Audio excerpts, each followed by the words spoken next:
केउं खाद्य खाइबे ताहा जानी रखिबा निहाती आवश्यक। अनेक लोक खाली पेटरे फल खाइबा को पसंद करती। यह मध्य लाभदायक। बजार रे अनेक प्रकार फल मिली थाए। खरा दिन आसिले साधारणतः खरबूज फल देखा मिलता है। यह साधारणतः आम राज्य में चाष करा जाय न थाए। यह फल लगी अन्य राज्य उपरे निर्भर करने को पड़ी थाए। लोक माने खरा दिने डिहाइड्रेशन समस्यार सम्मुखीन होता। खरा दिने शरीर अधिक जल आवश्यक करिथाए।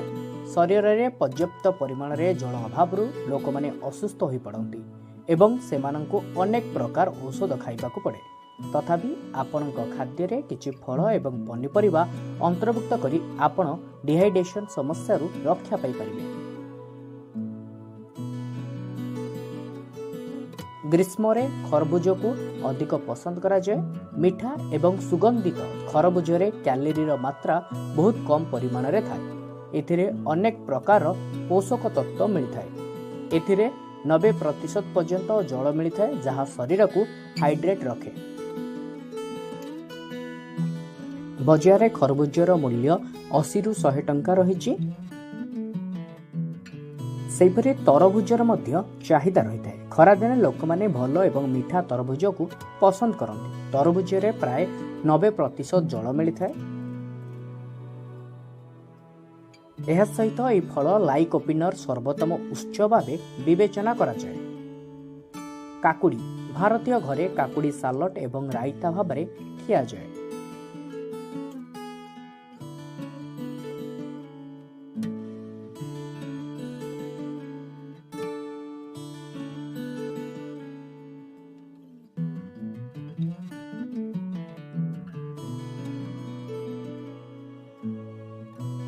खरारे आपण काकुड़ी सूप मध्य पी पारिबे।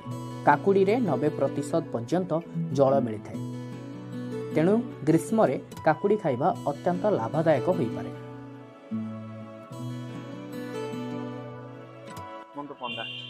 फलटी ना होची खरबूज जाको इंग्लिश रे कहते मॉक्स मेलन।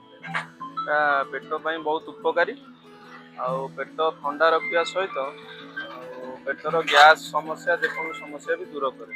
एटा फलटी रायपुर आर मूल्य अच्छी किलो प्रति 100 टका। आप जमी पाचिला अमृतभंडा को चोपा छेली कर खाऊँ से चोपा छेली कर खाइबे।